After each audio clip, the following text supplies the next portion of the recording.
Britain की संसद ने विवादित रवांडा डिपोर्टेशन बिल को पास कर दिया है।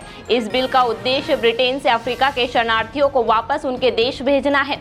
इसके पास होने के बाद सरकार ब्रिटेन में रह रहे अवैध शरणार्थियों को रवांडा भेजना शुरू कर दिया जाएगा।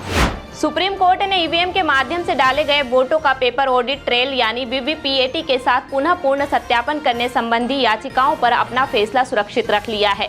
साथ ही कोर्ट ने कहा कि संदेह के आधार पर फैसला नहीं दिया जा सकता है। इलेक्शन कमीशन ने प्रधानमंत्री नरेंद्र मोदी के बांसवाड़ा में दिए गए भाषण की जांच शुरू कर दी है। पीएम मोदी ने राजस्थान के बांसवाड़ा में कहा था कि अगर कांग्रेस सत्ता में आई तो लोगों की संपत्ति को मुस्लिमों में बांट देगी। साथ ही पीएम ने पूर्व प्रधानमंत्री मनमोहन सिंह की उस टिप्पणी का भी जिक्र किया था जिसमें उन्होंने कहा था कि देश के संसाधनों पर पहला अधिकार अल्पसंख्यकों का है। तेलंगाना के पेदापल्ली जिले में 8 साल से बन रहा ब्रिज का एक हिस्सा ढह गया है। तेज हवा चलने से 2 गड्ढे ढह गए। घटना में किसी प्रकार की भी जनहानि की सूचना नहीं है। स्थानीय लोगों के अनुसार यहां ठेकेदार ने काम बंद कर दिया है। महाकाल मंदिर के गर्भगृह में वैशाख कृष्ण प्रतिपदा पर 11 मिट्टी के कलशों की गलंतिका बांधी गई है।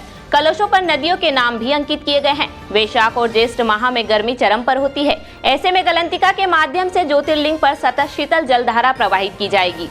पतंजलि ने अखबारों में एक और माफीनामा छपवाया है। इसमें बिना शर्त माफी मांगी गई है। इससे पहले 22 अप्रैल को भी पतंजलि ने 67 अखबारों में माफीनामा छपवाया था। पतंजलि पर अखबारों में विज्ञापन देकर एलोपैथी के खिलाफ भ्रामक प्रचार करने का आरोप है। जम्मू कश्मीर के बांदीपोरा जिले में सुरक्षा बलों और आतंकियों के बीच मुठभेड़ चल रही है। इसमें 2 जवानों के घायल होने की सूचना है। पुलिस के अनुसार अरागामा और बांदीपुरा के जंगलों में सुबह आतंकवादियों के छिपे होने की सूचना मिली थी, जिसके बाद से ऑपरेशन चलाया जा रहा है। माध्यमिक शिक्षा मंडल मध्य प्रदेश ने 10वीं और 12वीं बोर्ड का रिजल्ट जारी कर दिया है। 10वीं में इस साल 58.10% विद्यार्थी पास हुए हैं, जबकि 12वीं में 64.49% बच्चे पास हुए हैं। शाजापुर के जयंत यादव ने एमपी 12वीं में टॉप करते हुए 500 में से 487 अंक हासिल किए हैं। वहीं मंडला नैनपुर की रहने वाली अनुष्का अग्रवाल ने 10वीं में टॉप किया है। ग्वालियर रेलवे स्टेशन पर रोजगार नहीं मिलने से परेशान युवक ने ट्रेन के सामने कूदकर जान देने की कोशिश की, जिसके बाद वह ट्रेन इंजन में फंस गया।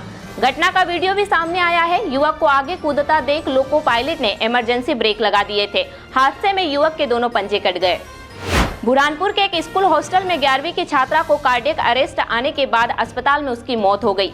परिजनों का आरोप है कि स्कूल प्रबंधन ने छात्रा के बीमार होने की जानकारी सही तरीके से नहीं दी थी।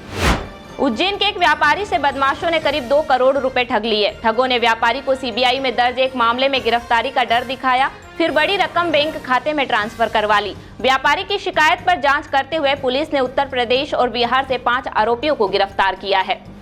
पीएम मोदी के एमपी दौरे के पहले पटवारी ने प्रेस कॉन्फ्रेंस की। उन्होंने कहा कि मोदी के शासनकाल में 17 सरकारें गिराई गई।